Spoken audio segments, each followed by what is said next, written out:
Assalamualaikum warahmatullahi wabarakatuh.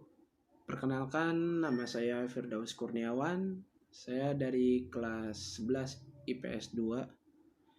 Di video ini saya akan menjelaskan tentang mitigasi bencana alam. Mitigasi. Menurut pasal 1 ayat 6 PP nomor 21 tahun 2008 yang berisi tentang penyelenggaraan penanggulangan bencana. Mitigasi bencana merupakan sebuah rangkaian upaya guna mengurangi risiko bencana, baik lewat pembangunan fisik atau penyandaran dan peningkatan kemampuan dalam menghadapi ancaman bencana. Jadi, secara simpelnya, mitigasi adalah upaya untuk mengurangi risiko bencana, baik bencana alam maupun bencana ulah manusia, sehingga jumlah korban dan kerugian bisa diperkecil. Caranya, yakni dengan membuat persiapan sebelum bencana terjadi. Adaptasi bencana alam. Adaptasi bencana alam adalah penyesuaian sistem alam dan manusia terhadap bencana alam yang terjadi, guna mengurangi dampak negatifnya.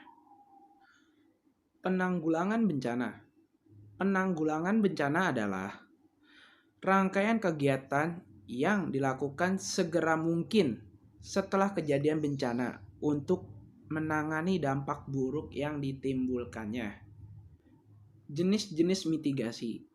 Jenis-jenis mitigasi itu terbagi menjadi dua, yaitu mitigasi struktural dan mitigasi non-struktural.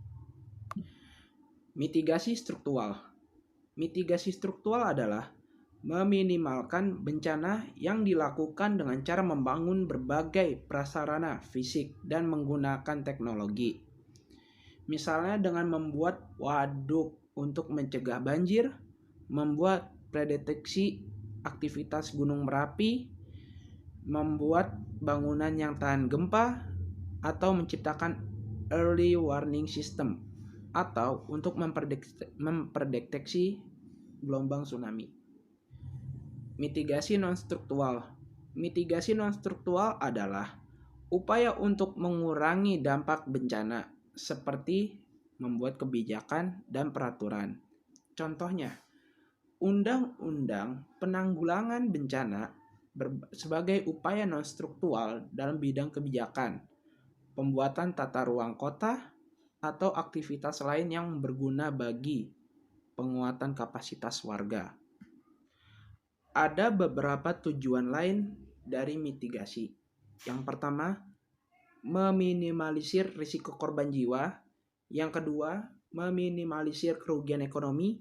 Yang ketiga, meminimalisir kerusakan sumber daya alam. Yang keempat, pedoman bagi pemerintah untuk membuat rencana pembangunan di masa depan. Yang kelima, meningkatkan public awareness atau kesadaran masyarakat dalam menghadapi risiko dan dampak bencana. Yang keenam, membuat masyarakat merasa aman dan nyaman. Ada beberapa kegiatan dalam mitigasi. Yang pertama, mengenal dan memantau risiko bencana. Yang kedua, membuat perencanaan partisipasi penanggulangan bencana. Yang ketiga, memberi awareness bencana bagi warga sekitar. Yang keempat, mengidentifikasi dan mengenal sumber ancaman bencana. Yang kelima, memantau penggunaan teknologi tinggi dan pengelolaan SDA. Yang keenam, mengawasi pelaksanaan tata ruang. Yang ketujuh, mengawasi pengelolaan lingkungan hidup. Ada beberapa prinsip-prinsip dalam mitigasi. Yang pertama, bencana yang terjadi adalah pelajaran saat terjadi bencana berikutnya. Yang kedua, butuh kerjasama berbagai pihak. Yang ketiga, dilaksanakan secara aktif. Yang keempat, harus lebih mendahulukan kelompok rentan supaya menghindari lebih banyak korban jatuh. Yang kelima, harus selalu dipantau dan dievaluasi supaya hasil efektif. Berikut ini bencana yang sering terjadi di Indonesia. Yang pertama, angin kencang. Yang kedua, kebakaran hutan dan lahan. Yang ketiga, kekeringan. Yang keempat, banjir. Yang kelima, gelombang pasang. Yang keenam, tsunami. Yang ketujuh, tanah longsor. Yang kedelapan, gempa bumi. Yang kesembilan, letusan gunung berapi.